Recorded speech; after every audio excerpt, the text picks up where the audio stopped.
How's it going, guys? I'm here to review Freddy's Dead: The Final Nightmare, 1991.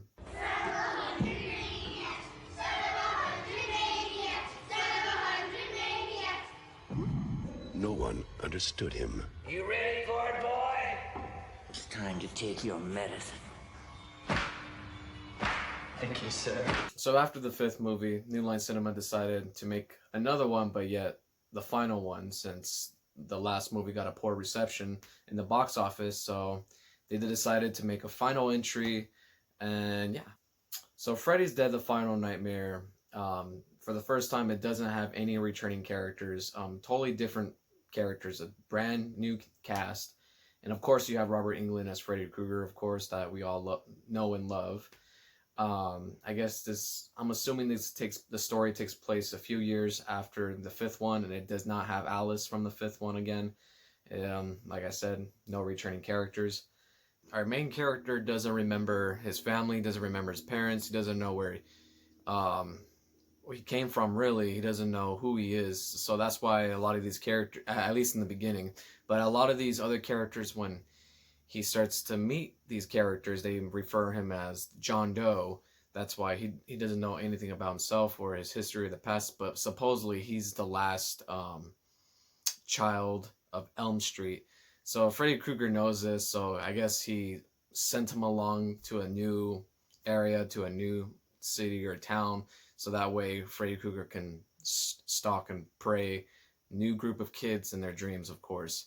So pretty much he's just like a leech, the John Doe, or he's like patient zero and just spreading the thing where Freddy Krueger can have the power or to infiltrate this new town and kill these kids one by one. That's where John Doe goes into some loony house, just like in the third one, kind of like Dream Warriors, like a mental facility. But instead, I think this is more for like troubled teenagers. This is not really a mental facility, but it's more of like a home for like troubled teenagers that likes to like get in trouble, or they have no parents. So it's a place for them pretty much. And that's when John Doe meets Tracy. He meets Spencer, and then of course their doctor is considered himself Doc, and then their guardian slash I guess you can say it's like doctor psychiatrist is Maggie. And spoiler alert, if you haven't seen this movie, click off now. But Maggie is the supposed daughter of Freddy Krueger that we never known. She never knew Freddy Krueger was actually her father, but of course when John Doe was saying that Freddy has a kid and he has a purpose, of course Maggie doesn't believe John Doe. But as the movie progresses, Maggie starts to believe, and she starts to have flashbacks when she was a kid, and her and her father, Freddy Krueger, and how their relationship was.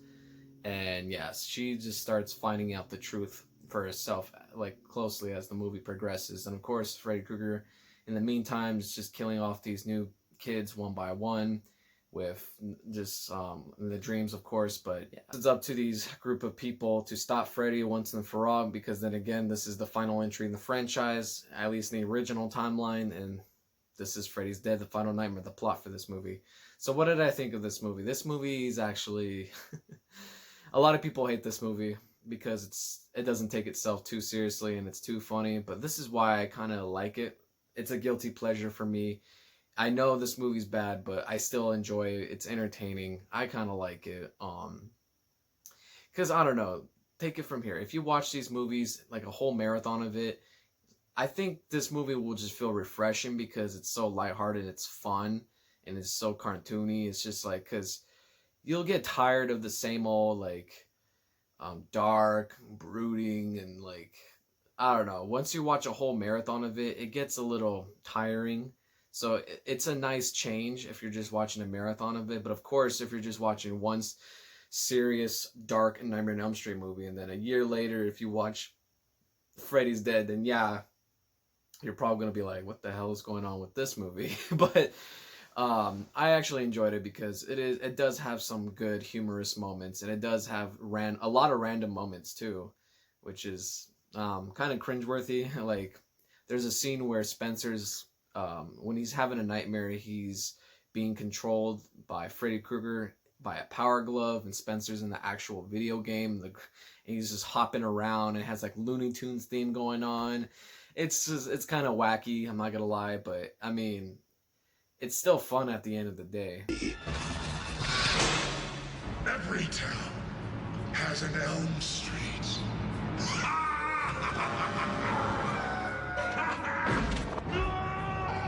Screaming while the bus is in motion.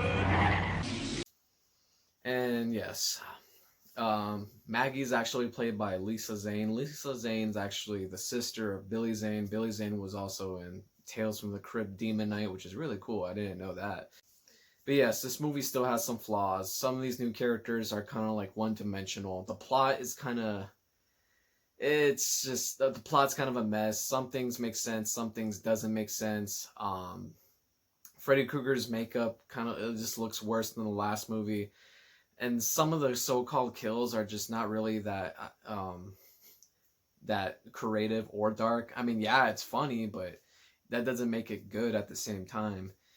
But I will say there are some interesting points in this movie where they go back to Freddy's origins a little bit more. They show him as a kid, and they show him as a teenager, him getting abused by, I guess, stepdad or foster dad.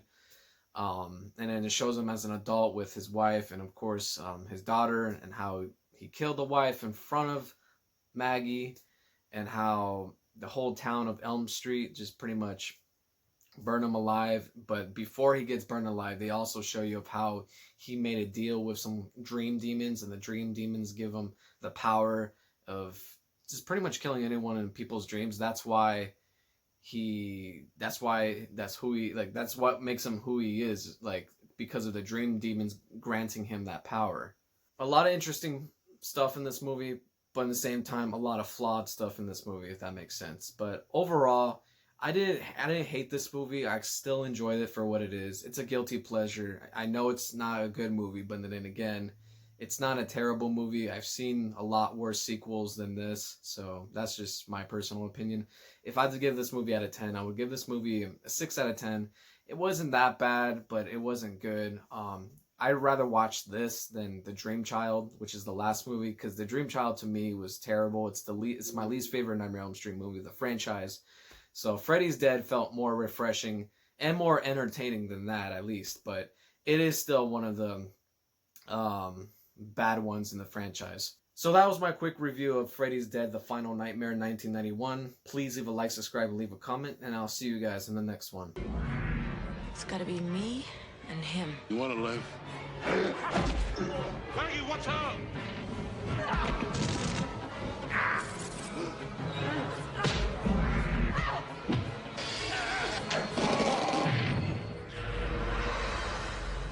What's with kids today, huh?